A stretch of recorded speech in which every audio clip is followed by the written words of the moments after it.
말씀의 능력을 회복하라 라는 주제로 하나님 말씀 전하도록 하겠습니다. 오늘 제목이 말씀의 능력을 회복하라 그랬는데 제가 왜 이 제목을 했는지 잘 모르겠어요. 오늘 말씀 이렇게 딱 처음부터 끝까지 제가 살펴보니까 이것보다 더 좋은 제목이 있었는데 조금 아쉽습니다. 예. 저번 주일 우리 식사를 하고 성경 공부를 하는데 한 성도님께서 저에게 하나의 그 질문을 하셨습니다. 그 질문이 뭐냐면 아마 이랬던 것 같습니다. 설교 잘하는 것이 무엇입니까? 이렇게 제가 기억을 합니다. 설교 잘하는 것이 무엇입니까?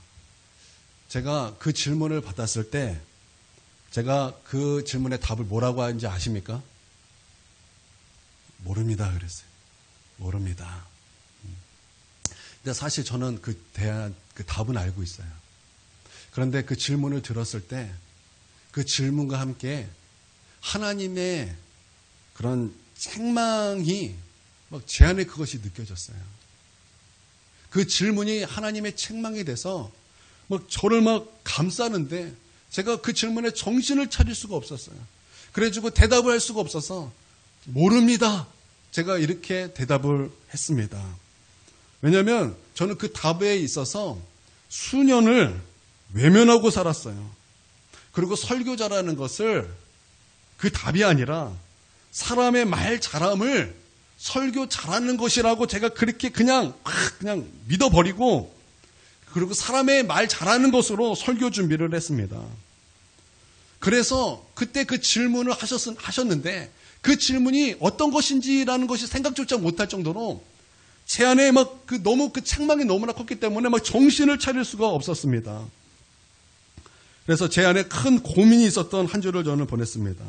여러분, 설교 잘하는 것이 무엇입니까? 설교 잘하는 것이 단순히 목회자가 말 잘하는 것입니까? 물론 말 잘하면 좋습니다. 말 잘하는 것은 아무래도 하나님의 말씀을 증거할 때 도움이 됩니다. 그런데 설교를 잘한다는 것은요, 말 잘한다는 것과는 다른 의미인 것입니다. 설교를 잘한다는 것은요, 성령의 기름 부음이 있는 설교를 잘한다라고 말하는 거예요. 그러니까 설교를 잘한다는 것은 그것이 나에게 있는 것이 아니라 그것이 누구에게 있는 것인가? 하나님에게 있어야 된다는 것입니다. 여러분, 찬양팀이 이 한 주를 살아갈 때 하나님과 관계없는 삶을 살아가다가 그냥 하루 딱 나와서 찬양을 하고 찬양 인도를 한다. 여러분, 거기에 어떤 기름 부음이 있겠습니까? 그래서 우리 교회는요, 그렇게 정해놓은 것이 있습니다. 찬양팀을 하려면 적어도 일주일에 3번은 교회 나와서 기도하고 예배를 드리고 그런 시간을 보내지 않으면 찬양 인도에 서지 못한다. 그렇게 기준을 정했어요. 처음에는 그 기준대로 잘하고 은혜도 있고 기름 부음도 있었어요. 근데 어느 순간부터 그 기준이 무너졌어요. 그래서 저는 요즘에 다시 그 기준을 다시 세우고 있어요. 그래서 그 기준에 못 미치면 찬양인도 하지 않았어요. 찬양 그렇게 막 악기하면 하지 않았어요. 여러분, 요즘에 왜 찬양이 왜 그런가 여러분 궁금해 하셨죠? 이유가 이거였어요. 이유가 이거였다고요. 여러분, 말씀도 마찬가지예요. 말씀도요, 사람의 지혜와 사람의 논리로 하는 것이 아니에요. 성령의 기름 부음이 있을 때 여러분, 그것이 좋은 설교가 될 수 있는 것입니다. 그런데 제 안에 그런 성령의 기름 부음이 없어서 그런지 저는 성령의 기름 부음을 준비하는 것이 아니라 사람의 말 잘함을 준비하고, 그래서 저의 관심은 오늘 컨디션이 좋은가 좋지 않은가, 내가 오늘 밤에 잠을 잘 잤는가 잠을 못 자는가. 그래서 주일 저녁 토요일 밤이죠. 이제 주일을 맞이하는 그 토요일 밤에 잘 자야 되는데 그것이 오로지 저의 관심이었다라는 거예요. 그래서 저는 이번 한 주 참 마음이 괴롭고 마음이 너무나 아픈 그런 한 주를 보냈습니다. 여러분, 왜 설교가 성령의 기름 부음이 있어야 되는 설교여야 하는가? 여러분, 그 이유를 좀 아셔야 됩니다. 첫 번째는요, 기름 부음이 우리를 모든 것을 알게 하기 때문에 성령의 기름 부음이 있는 설교가 필요하다라는 것입니다. 요한일서 2장 20절에 보면은 이렇게 말씀하고 있습니다. 여기 앞에 있으니까 그냥 눈으로 따라오십시오. 너희는 거룩하신 자에게 기름 부음을 받고 모든 것을 아느니라. 기름 부음을 받으면 모든 것을 알게 된다는 거죠. 또 요한일서 2장 27절에 너희는 주께 받은 바 기름 부음이 너희 안에 거하나니 아무도 너희를 가르칠 필요가 없고 오직 기름 부음이 모든 것을 너에게 가르치며 또 참되고 거짓이 없으니 너희는 가르치신 그대로 주 안에 거하라. 왜 기름 부음이 있는 설교여야 합니까? 기름 부음이 있는 설교가 우리를 참된 진리로 인도하고 우리로 하여금 참된 진리를 알게 한다라는 것입니다. 그렇기 때문에 설교가 사람의 말잘함이 있어야 되는 것이 아니라 설교나 성령의 기름 부음이 있어야 된다라는 거죠. 그래야 그 성령의 기름 부음이 우리를 예수님으로 알게 하고 하나님의 말씀을 알게 하시고 또 하나님의 뜻이 무엇인지를 알게 하시는 그 놀라운 일을 행하신다라는 거예요. 단순히 그 말이 우리 가운데 놀라운 일을 행하는 것이 아니라 말씀 가운데 역사하는 성령의 기름 부음이 놀라운 일을 행하신다라는 거예요. 바로 그것이 진정한 설교가 될 수 있다라는 것이죠. 그러므로 두 번째는 기름 부음 있는 설교가 왜 필요한가? 우리의 눈을 뜨게 하기 때문에 필요한 거예요. 성령의 기름 부음은 우리 눈을 뜨게 하는 것입니다. 맹인이 눈을 뜨는 것처럼 성령의 기름 부음 있는 설교는 우리의 영혼의 눈을 뜨게 함으로 말미암아 우리의 눈을 밝힘으로 말미암아 우리가 그전에 보지 못했던 놀라운 하나님의 은혜, 하나님께서 은혜로 우리에게 주신 모든 것들을 보게 하신다라는 거예요. 예수님을 보게 하시고 내가 어둠 가운데 있었다라는 것을 알게 하시고 빛의 나라를 우리를 옮기셨다라는 그 주의 놀라운 은혜를 보게 되는 거예요. 바로 성령의 기름 부음 있는 설교가 우리의 눈을 뜨게 하신다라는 것이요. 시편 19편 7절에서 8절은 이렇게 말씀하고 있습니다. 여호와의 율법은 완전하여 영혼을 소성시키시며 여호와의 증거는 확실하여 우둔한 자를 지혜롭게 하며 여호와의 교훈은 정직하여 마음을 기쁘게 하고 여호와의 계명은 순결하여 눈을 밝게 하시도다. 여호와의 계명, 하나님의 말씀은 순결하여 우리의 눈을 밝게 한다라는 거예요. 우리의 눈을 뜨게 한다라는 것입니다. 눈을 뜨게 하니까 여러분 어떤 일이 일어나는 것입니까? 보게 되는 거예요. 그 전에 보지 못했던 것을 보게 되는 거예요. 믿음의 세계를 보게 되는 거예요. 영의 세계를 보게 되는 거예요. 눈이 열리니까 하나님께서 세상을 말씀으로 창조했다라는 것을 내가 보지 못했지만 그것을 영의 세계에서 믿음의 세계에서 보게 되는 거예요. 이와 같이 여러분 성령의 기름 부음이 있는 설교는요 우리의 눈을 뜨게 하는 거예요. 우리로 하여금 보게 하는 거예요. 그렇기 때문에 성령의 기름 부음이 있는 설교가 굉장히 중요한 것입니다.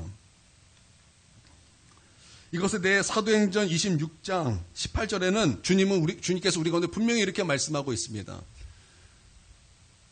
자, 이걸 함께 읽을 필요가 있어요. 함께 있습니다. 시작. 그 눈을 뜨게 하여 어둠에서 빛으로 사탄의 권세에서 하나님께로 돌아오게 하고 죄 사함과 나를 믿어 거룩하된 무리 가운데서 기업을 얻게 하리라 하더이다. 여러분 여기서 우리 하나님께서 우리 가운데 무엇을 하심으로 말미암아 어둠에서 빛으로 옮기셨다고 말씀하고 있어요?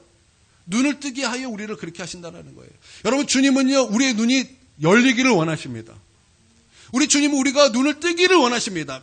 소경이 눈을 뜨듯이 우리의 영이 눈을 뜨길 원하시는 거예요. 그래서 기름 부음 있는 설교를 통해서 우리 하나님은 우리의 눈을 뜨게 하시는 것입니다. 할렐루야. 나는 우리 예배 가운데 말씀 가운데 우리의 눈이 열리고 우리의 눈이 떠지기를 주님의 이름으로 축원드립니다. 사도 바울이 다메섹 도상에서 우리 부활하신 주님을 만나고 눈이 멀게 되었습니다. 그때 아나니아의 기도를 통해서 이 사울이 눈에 비늘 같은 것이 떨어짐으로 말미암아 보게 되었어요. 나는 우리의 눈에 비늘 같은 것들이 떨어짐으로 말미암아 눈이 떠져서 보게 되기를 주님의 이름으로 축원드립니다. 믿음의 세계가 열리기를 주님의 이름으로 축원드립니다. 영의 세계가 우리 가운데 열리기를 주님의 이름으로 축원드립니다. 저는요 예수를 믿지 않은 상태에서도 있었고요 예수님을 믿은 상태에서도 있었어요. 예수님을 믿고 보니까 예수님을 믿는 것이 맞습니다. 예수님을 믿고 보는 세계가 옳습니다. 이것이 진리인 것입니다. 여러분 그렇지 않던가요? 여러분 예수 만나기 전과 예수 만난 이후의 삶이 여러분 다르지 않던가요? 그때 보는 세계가 다르지 않던가요? 다른 거죠. 왜냐하면 보이기 때문에. 보이기 때문에. 여러분, 그것은 내가 하는 것이 아니에요. 나는 우리 성령님께서 우리의 영혼의 눈을, 우리의 마음의 눈을 뜨게 하셔서 보게 해주시기를 바랍니다. 안 바라시나요?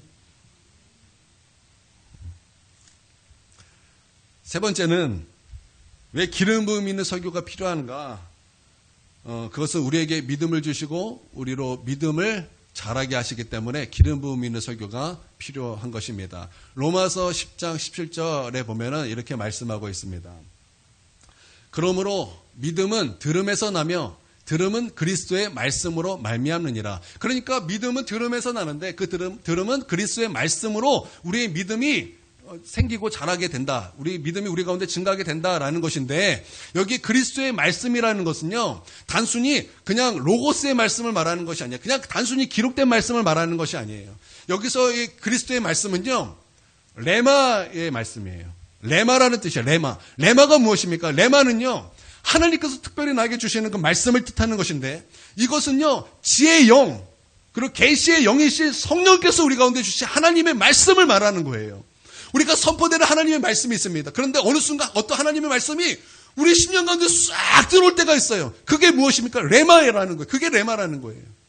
바로 그런 말씀이 우리 가운데 우리 믿음이 생기게 하고 믿음이 자라게 한다는 것입니다. 그러므로 여러분, 어떤 것이 좋은 말씀입니까? 바로 레마의 말씀, 성령의 기름 부음이 있는 말씀이 너무나 중요하고 그것이 좋은 말씀이고 그것이 우리에게 필요한 말씀이다라는 거죠. 사도 바울도요, 고린도전서 2장 4절에 보니까 자신의 지식과 또 말에 설득력 있는, 그러니까 설득력 있는 지혜의 말로 하지 아니하고 성령의 나타나심과 성령의 능력으로 하나님의 말씀을 전하고 복음을 증거했다고 말하고 있어요. 여러분, 사도 바울이 얼마나 지식이 가득한 사람이었습니까? 여러분, 이 사도 바울이 얼마나 천재인가? 학자들이 말하기를 천년에 한 명 나올까 말까 한 천재라고 그렇게 살았어요. 학자들이 그렇게 의견이 이렇게 합해지고 있어요. 얼마나 지식이 방대하고 얼마나 그 지식이 많은지 사도 바울이 그 복음을 가지고 증거할 때 너의 지식이 너를 미치게 하였다. 이런 표현도 있어요. 그가 얼마나 많은 지식이 있었습니까? 그가 그 많은 지식으로 얼마나 사람들을 설득할 수 있었겠습니까? 그런데 사도 바울은 그것을 의지하지 않았다고 말하고 있어요.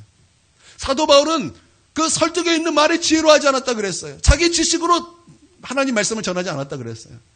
그는 성령의 나타나심과 성령의 능력으로 하나님의 말씀을 증거했다라고 말하고 있어요. 그러면 사도 바울이 그랬다면 수많은 목회자들도 사람의 지식과 설득력 있는 그 말의 지혜로 하는 것이 아니라 성령의 나타나심과 성령의 능력으로 설교를 해야 되는 거 아니겠습니까?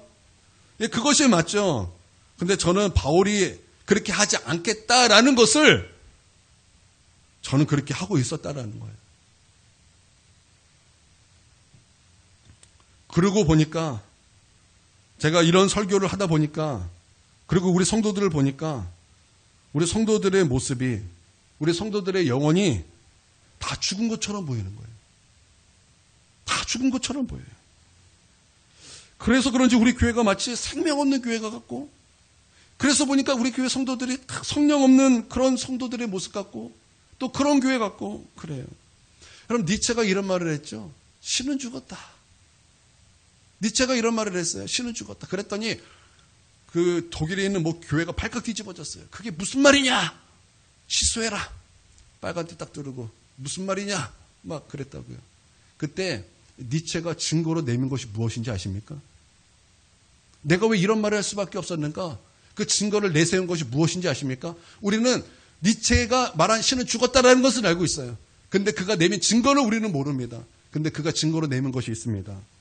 그것은 바로 교회였습니다.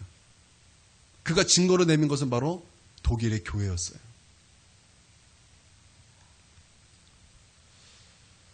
저 무기력한 교회를 보라. 저 성령의 나타남과 능력이 하나도 없는 저 교회를 보아라. 저 성도들이 하나님의 말씀을 따르지 않는 저 모습을 보아라. 그런데도 하나님이 살았다고 너희는 말할 수 있겠는가? 저 십자가의 능력이 사람을 변화시킨다고 말하고 성령의 능력이 사람을 변화시킨다고 말을 하는데 과연 너희들이 그렇게 살고 있는가? 너희 그렇지 않고 너희는 무기력하고 있지 않은가? 너희 교회들을 잘 보아라. 저희 교회들의 성령의 능력이 과연 있는가? 하나님이 죽었다라고 말할 수밖에 없는 비참한 자료가 된 거예요. 더러운 예가 되었다라는 것입니다. 그런데 우리 교회도 그런 것이 아닌가? 그게 저 때문에 그런 것이 아닌가? 그렇다면 이 교회의 가장 큰 원수는 마귀가 아니에요. 이 교회의 가장 큰 원수는 이유랑이에요. 그래서 저는요, 저를 위해서 참 많이 기도했어요. 근데 저만을 위해서 기도한 것이 아니라 저는요, 우리 성도들을 위해서 참 많이 기도한 한 주를 보냈습니다. 제가요, 이동현을 위해서 진짜 많이 기도했어요. 정말 많이 기도했어요. 제가 이동현만을 위해서 기도한 거 아니에요. 오건사님을 위해서 진짜 기도 많이 했어요. 제가 오건사님만을 위해서 기도한 것이 아니에요. 차집사를 위해서도 기도했어요. 뿐만 아니라 정지사님을 위해서도 기도했고요. 김영재 권사님을 위해서도 기도 많이 했어요. 우리 모두를 위해서 기도 많이 했어요. 그런데 희한하게 그렇게 기도하는데 내 안에서 뭐 회복이 일어나기 시작하는 거예요. 내 안에서 뭐 회복이 일어나요. 하나님, 내가 이들의 목자가 아닙니까? 이들이 여기까지 오게 된 것은 과연 저의 책임이 아닙니까? 그렇게 하나님 앞에 부르짖어 기도하는데 하나님의 사랑이 막 저에게 부어지면서 우리 성도들을 향한 그리스도의 사랑이 막 충만하게 되어서 막 성령이 충만해서 우리 성도들을 한 사람 한 사람을 기도하게 되면서 제 마음속에 우리 성도들에게 한 가지를 도전해주고 싶은 그 마음이 제게 부어졌습니다. 그것은요, 하나님을 감동시키는 그 한 사람이 되라는 그런 감동이 제 안에 왔어요. 하나님을 감동시키는 그 한 사람이 되라는 것, 그 감동이 제게 왔다라는 것입니다. 예수님께서 가버나움에 들어가셨을 때 한 백부장이 나와서 예수님께 간구하였습니다. 예수님, 우리 집에 하인이 있는데 중풍병으로 몹시 괴로워합니다. 우리 주님 고쳐주시옵소서. 그렇게 예수님께 그렇게 간구하였습니다. 예수님은 그 간구를 들으시고 내가 가서 고쳐주시겠다 말씀하셨어요. 그때 이 백부장이 그 전에 없던, 다른 사람에게 없던 그 반응으로 예수님께 나아갔습니다. 예수님께서 우리 집에 오시는 것을 저는 감당하지 못하겠습니다. 나도 남의 수하에 있는 사람이요, 내 밑에도 수많은 군사가 있습니다. 그런데 내가 이들더러 가라면 가고 오라오면 오고 이것을 하라면 합니다. 그러므로 우리 예수님께서 우리 집에 오시는 거 나 감당하지 못하겠사오니 말씀만 하시옵소서. 말씀만 하시면 내 하인이 나을 것을 나는 믿습니다. 백부장이 예수님께 이렇게 고백할 때 예수님께서 이렇게 말씀하셨습니다. 예수님 매우 놀라셨어요. 내가 진실로 너에게 이르노니, 내가 진실로 너에게 이르노니 이스라엘의 이만한 믿음을 내가 보지 못하였도다. 아브라함과 이삭과 야곱과 함께 천국에 앉으려니와 내 믿음대로 될지어다. 내 믿음대로 될지어다 하시니 그 하인이 병에서 나음을 받았더라. 이렇게 말씀하고 있을 때 내가 진실로 너에게 이르노니, 이 말씀을 우리가 좀 눈여겨볼 필요가 있어요.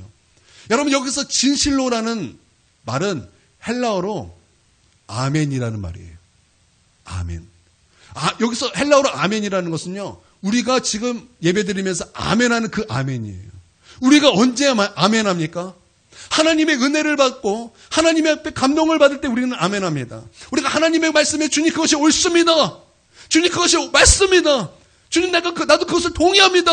라고 우리가 믿음을 고백하고 표현할 때 우리는 아멘이라는 것으로 우리 하나님 앞에 고백을 합니다. 그런데 우리가 아멘을 하나님께 해야 되는 것이 맞는데, 여러분, 백부장의 믿음을 보시고 우리 예수님께서, 하나님이신 예수님께서 그 백부장을 향해서 지금 뭐라고 하시는 거예요?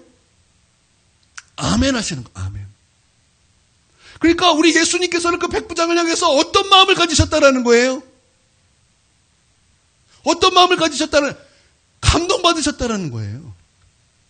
너의 믿음에 내가 감동받았다. 내가 너에게 은혜를 받았다. 너의 믿음이 옳도다. 우리 예수님께서 그렇게 그 백부장의 믿음을 보시고 그렇게 감동을 받으셨다라고 주님 그렇게 표현해 주셨다라는 것입니다. 우리가 이 말씀에서 우리가 배우는 교훈이 무엇입니까? 하나님은 지금도 우리에게 감동받기를 원하신다라는 것을 우리는 여기서 발견할 수 있어야 되는 거예요. 여러분, 하나님은요, 지금도 이 백부장이 우리 주님을 감동시키셨던 것처럼 하나님은 우리에게 동일하게 감동받기를 원하신다라는 거예요.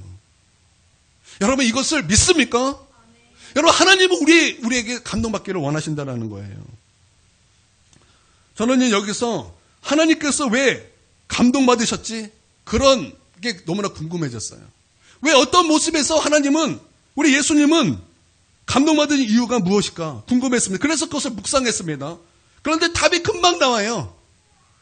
그것은요, 하나님의 자존심을 지켜드렸기 때문이다라는 거예요. 하나님의 자존심을 지켜드렸다. 여러분, 백부장은요, 이방인입니다.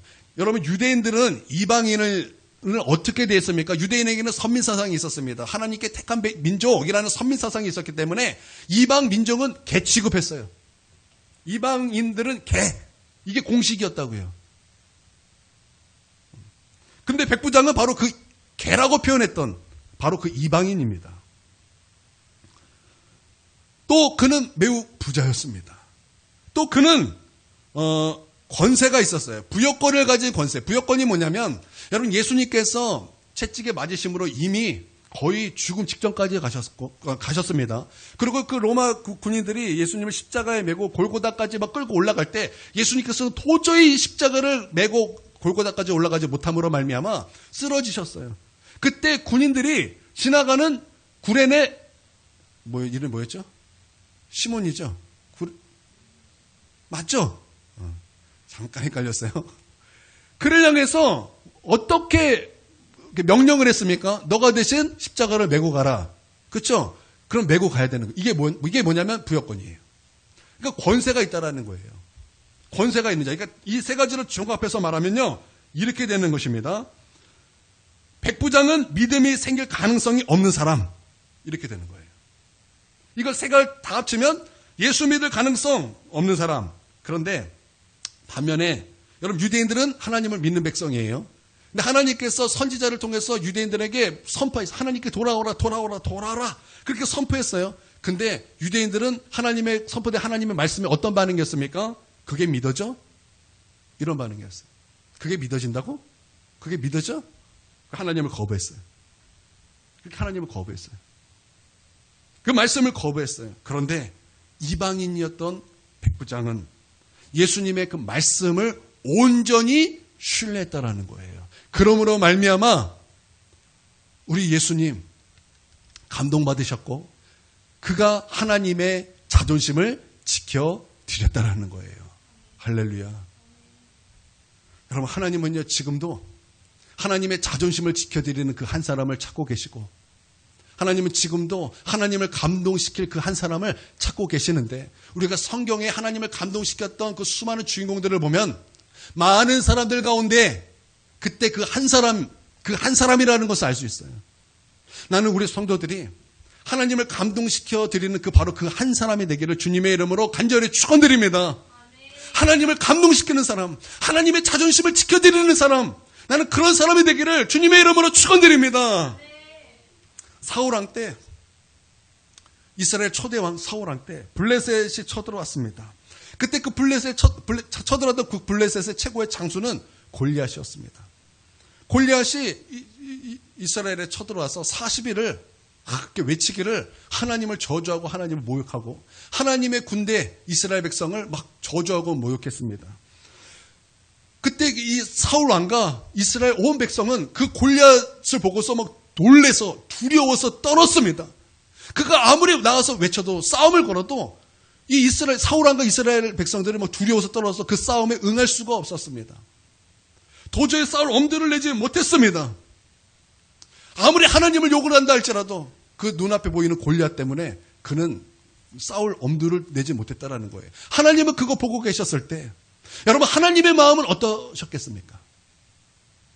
하나님의 그 마음은 어떠셨겠습니까? 하나님께서 내가 너희와 함께 할 것이고 너가 믿음으로 나가면 너에게 승리가 있을 것이라는 그 약속이 이스라엘에게 있었는데, 그럼에도 불구하고 하나님을 믿지 않는, 하나님의 그 자존심을 지켜드리지 못하는 그 모습을 볼 때 여러분, 하나님의 마음은 어떠셨겠습니까? 여러분, 하나님의 마음은 어떠셨겠습니까? 그때 하나님께서는 나를 감동시킬 자가 누구냐? 나의 자존심을 지켜줄 자가 누구냐? 바로 그 한 사람을 찾지 않았겠습니까? 하나님은 그때 그 한 사람을 찾으셨을 것입니다.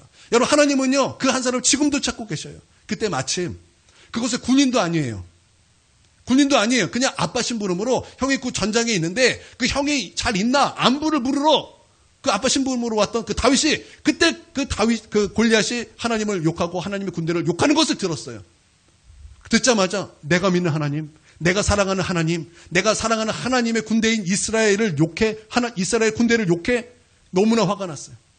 하나님을 욕했던 그것이 다윗에게는 그 너무나 분노가 치밀하고 의분이 일어나는 일이었습니다. 그래서 그가 사울 왕을 찾아갑니다. 그리고 찾아가서 하는 말이 사울 왕을 위로합니다. 왕이시여 낙담하지 마시옵소서. 낙담하지 마시옵소서. 낙담하지 마시옵소서. 하나님께서 우리를 지키시고 구원하실 것입니다. 내가 가서 싸우겠습니다. 왕이여 내가 가서 싸우겠습니다. 너가 싸운다고? 사울 왕이 볼 때는 다윗은 소년이었고 골리앗은 장수였어요. 그건 말도 안 되는 일이었어요. 그때 다윗이 고백을 하길, 다윗이 말을 하길, 내가 양을 칠 때 저 곰과 사자가 양을 물고 가면은 나는 가서 그들을 건져냈고 그 곰과 사자의 그 입을 찢어서 쳐 죽였습니다. 막 이렇게 고백을 해요. 그리고 곰과 사자가 그렇게 된 것처럼 저 골리앗도 그렇게 될 것입니다. 하나님께서 그렇게 하실 것입니다. 그리고 돌 들고 나갑니다. 그리고 돌 들고 나가요. 그리고 돌을 던집니다. 여러분 상식적으로 생각해 볼까요? 돌을 딱 던져요. 줄을 이렇게 렉 해서 던져요. 그러면 딱 맞아요. 맞으면 어떻게 됩니까? 맞으면 튕겨 나가거나 맞으면 이렇게 비켜 나가거나 그래야 되는 거 아니겠습니까? 근데 다윗이 돌을 던지자 그 돌이 하나님의 손에 붙들립니다. 하나님 손에 붙들리니까 골리앗의 이마에 정통적으로 그냥 박혀버리더라는 거예요. 그리고 골리앗은 쓰러져서 거기서 죽임을 당하는 것입니다. 그러므로 말미암아 블레셋은 거기서 패배하고 이스라엘이 대승리를 거두게 되는 것입니다. 여러분 다윗이 그렇게 나가서 싸울 수 있었던 이유가 무엇이었습니까? 하나님의 자존심을 지켜드리는 거예요. 믿음으로 나간 거예요. 그러면서 다윗의 고백이 이와 같습니다. 너는 칼과 단창으로 나왔지만 나는 만군의 여호와 이름으로 나간다. 너가 모욕한 하나님의 이름으로 나아간다. 전쟁은 칼과 단창에 있는 것이 아니다. 이것이 다윗의 믿음이었어요. 그때 그 다윗을 보시고 우리 하나님께서 어떤 마음 드셨을까요? 하나님 감동받으셨을 거예요. 다윗만이 하나님의 자존심을 지켜드리는 것을 하나님은 감동받으셨을 거예요. 나는 이런 모습이 우리 가운데도 있게 되기를 주님의 이름으로 축원드립니다. 하나님을 감동시키는 자, 하나님의 자존심을 지켜드리는 자, 여러분 그런 믿음의 사람들이 되시기를 바랍니다.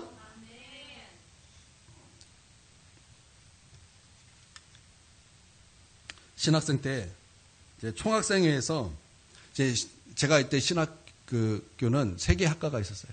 신학과, 사회복지과, 교회음악과. 근데 사이가 참 안 좋았어요. 사이가 너무 안 좋았어요.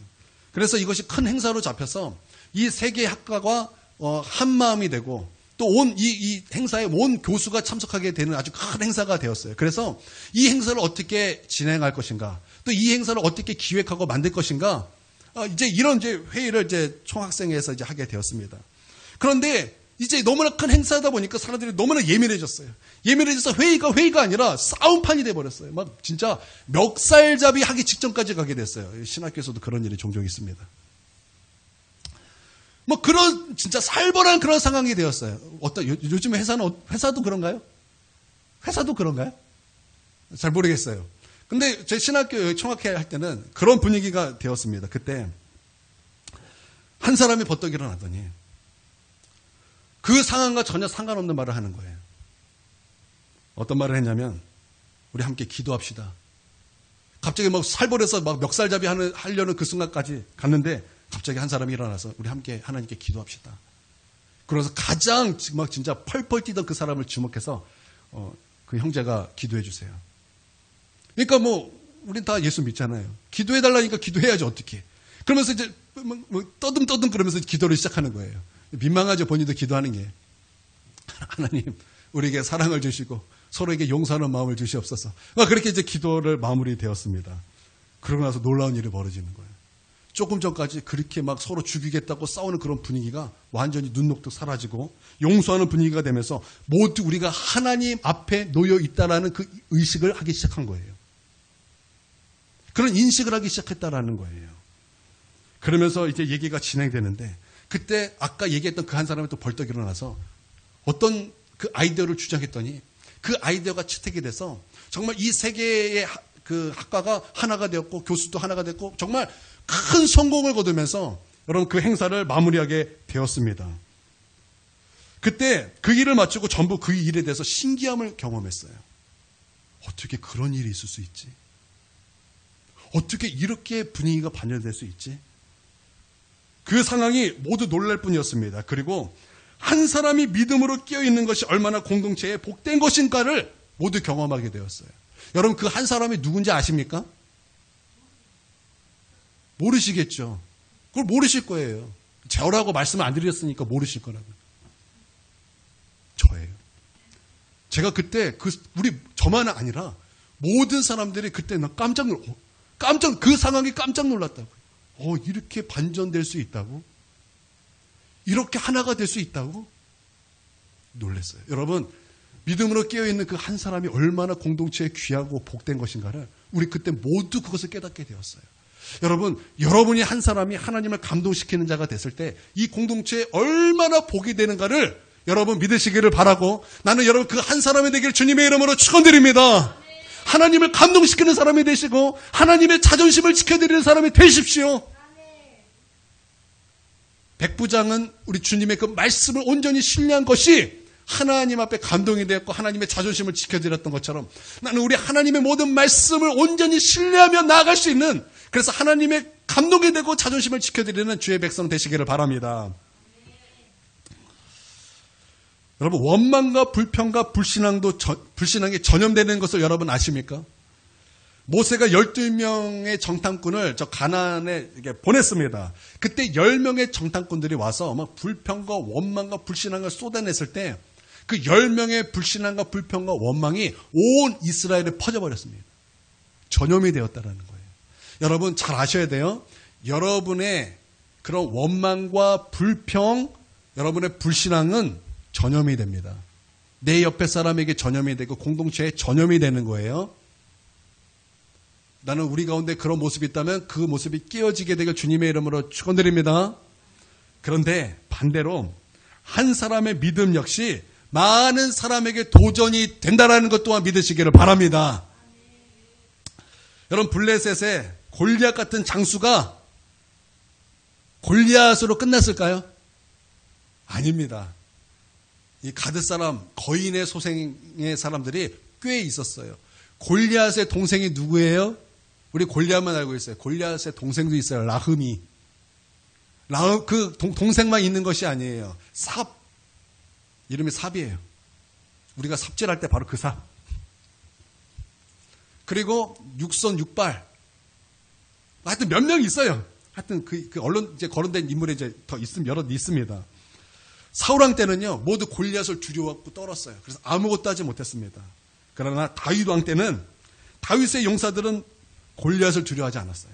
왜냐하면 다윗과 함께 하셨던 그 하나님, 그래서 다윗에게 승리를 주셨던 그 하나님이 우리와도 함께 하심으로 말미암아 우리도 승리한다라는 그 믿음이 다윗의 모든 신하에게도 있었어요. 그러니까 다윗의 믿음이 다윗에게만 멈춘 것이 아니라 다윗에 속한 모든 공동체에 다윗과 같은 믿음이 있었다라는 거예요.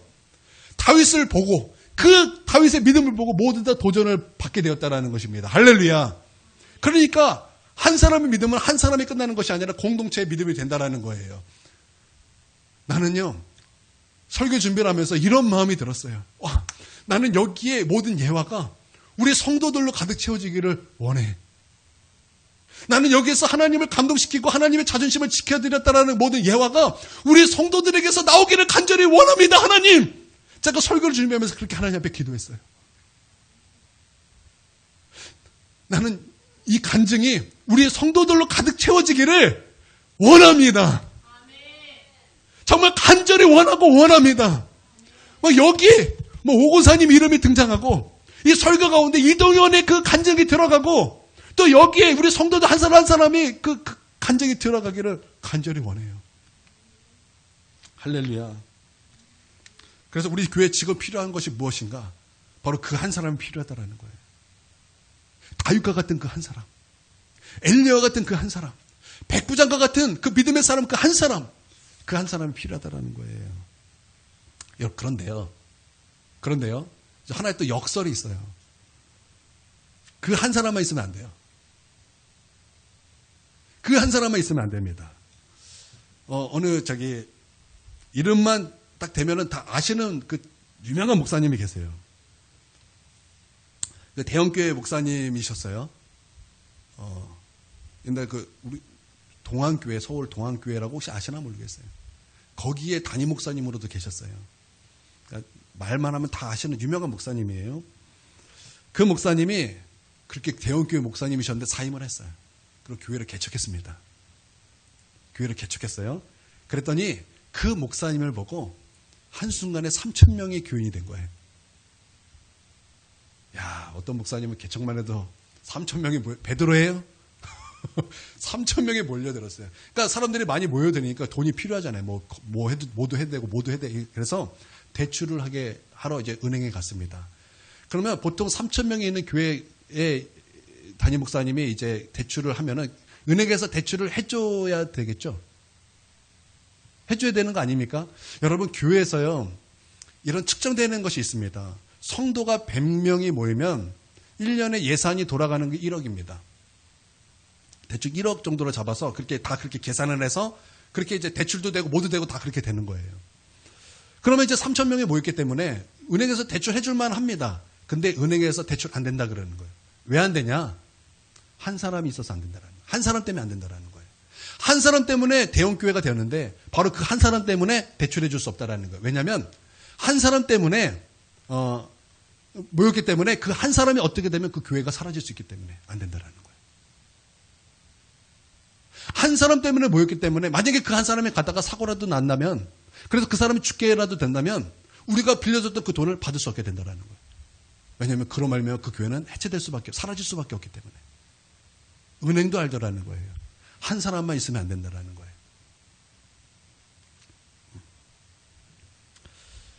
여러분, 그래서 우리 교회는요, 한 사람만 있으면이 아니라 한 사람이 없어도 될 만큼 우리 모두가 하나님의 그 말씀을 온전히 신뢰하고 하나님을 감동시키고 하나님의 자존심을 지켜드리는 그런 믿음의 사람들이 돼야 한다라는 것입니다. 할렐루야.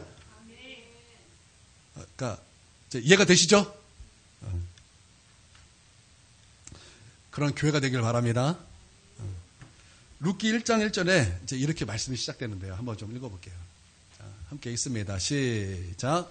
사사들이 치리하던 때에 그 땅에 흉년이 드니라. 유다 베들레헴의 한 사람이 그의 아내와 두 아들을 데리고 모압 지방에 가서 거류하였는데. 지금 여기에 보니까 룻기 시작은 베들레헴에 흉년이 들어서 한 사람이 아내와 두 아들을 데리고 모압 땅으로 갔다 이렇게 시작이 되고 있습니다. 그런데 우리 여기서 좀 우리가 생각해 볼 필요가 있는 것은 여러분 베들레헴은요 하나님의 약속의 땅입니다. 젖과 꿀이 흐르는 약속된 땅이에요. 베들레헴은요. 그런데 그 베들레헴에 지금 무엇이 들었다라는 거예요? 흉년이 들었다라는 거예요. 흉년이 들었다라는 것입니다. 그러니까 다시 말하면 여러분 베들레헴은 이런 뜻이 뭐예요? 베들레헴 두 개 이제 합성된 거예요.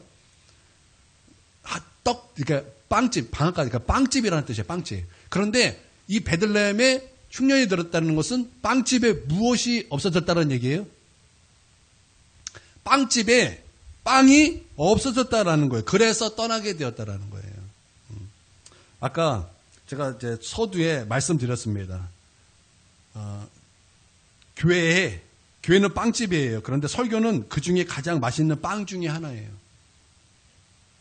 가장 맛있는 빵 중에 하나예요. 그런데 그것이 없으면 어떻게 됩니까? 배가 고픈 거예요. 배가 고픈 거예요.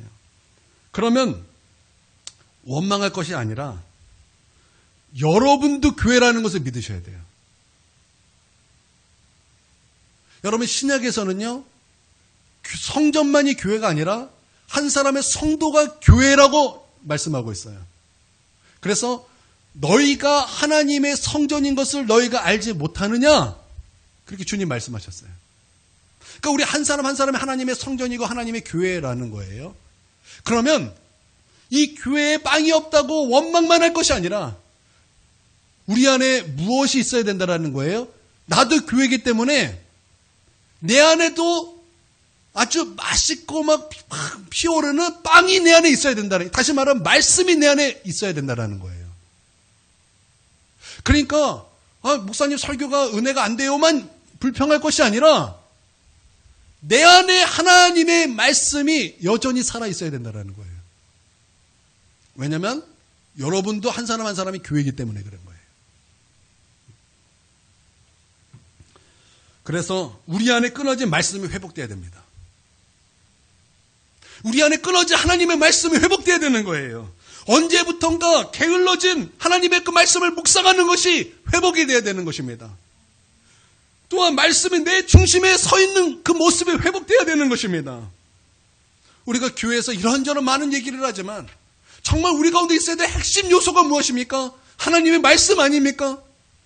여러분, 초대교회도 사도의 가르침을 받고 성도가 교제하기를 힘썼다 그랬어요. 그 교제의 핵심이 무엇이냐? 하나님의 말씀이었다라는 거예요. 여러분, 그 모습 우리 회복돼야 한다라는 것입니다. 그리고 말씀이 나를 이끄는 관계가 되어야 한다라는 거예요.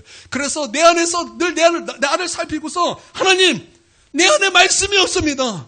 하나님, 내 안에 말씀이 없습니다. 이런 탄식과 하나님 앞에 이것을 간구하는 기도가 우리 안에 충만해야 되는 거예요. 나는 이런 모습이 회복되기를 바랍니다. 그래서 말씀의 능력이 우리 안에 회복돼요. 정말 그 생명의 말씀에 가득한 정말 베들레헴이 되시기를 주님의 이름으로 축원드립니다. 오늘 이 말씀 듣고 약간 핀트를 어긋나게 항상 그러더라고요. 뭘 말하면 핀트를 어긋나게 보실 걸 어긋나게 듣는 사람이 있어요. 우리 목사님이 말씀이 그렇게 은혜가 없어서 어쩐지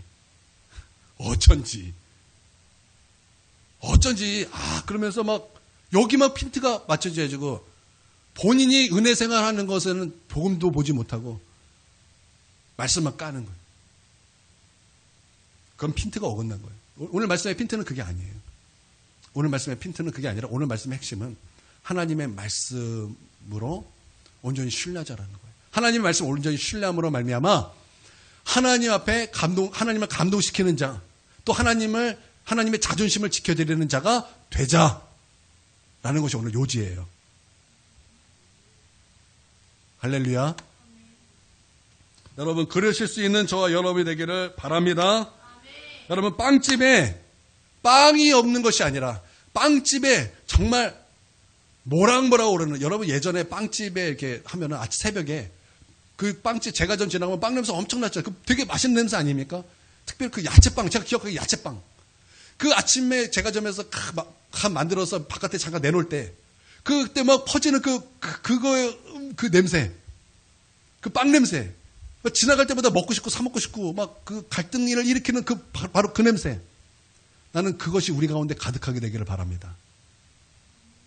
빵집에 빵이 없어서 괴로움이 있는 것이 아니라 우리 안에 영적인 베들레헴에 하나님의 말씀이 가득하여 언제나 내 안에 먹을 것이 가득한 그런 아주 그냥 영적인 파리바겟이 되기를, 영적인 파리바겟이 되기를 주님의 이름으로 축원드립니다. 네. 기도하겠습니다. 사랑의 하나님,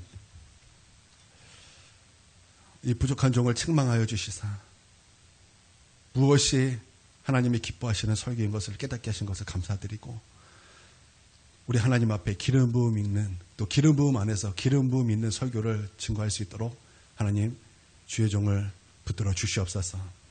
또 우리 성도들에게 하나님의 생명의 말씀을 부어 주시사 그 10년 가운데 살아있는 하나님의 말씀으로 말미암아 정말 빵집에 빵이 있는 그런 모습으로 우리 하나님 앞에 설 수 있도록 주님 축복하여 주시옵소서. 우리 하나님의 말씀을 온전히 신뢰함으로 우리 하나님을 감동시키는 자가 되고 우리 하나님의 자존심을 지켜드릴 수 있는 주의 거룩한 백성 다 되게 하여 주시옵소서. 감사 찬양 올려드리며 존귀하신 예수님의 이름으로 기도 올려드립니다. 아멘. 이제는 우리 주 예수 그리스도의 그 크신 은혜와 아버지 하나님의 무궁하신 사랑과 성령의 감화교통 내주 충만하심과 은혜 주심의 역사가 지금 고개 숙여 예배드리는 우리 하나님의 백성 머리 위에와 그 가정 위에와 한국교회 위에 이제로부터 영원까지 함께 있을 지어다. 아멘.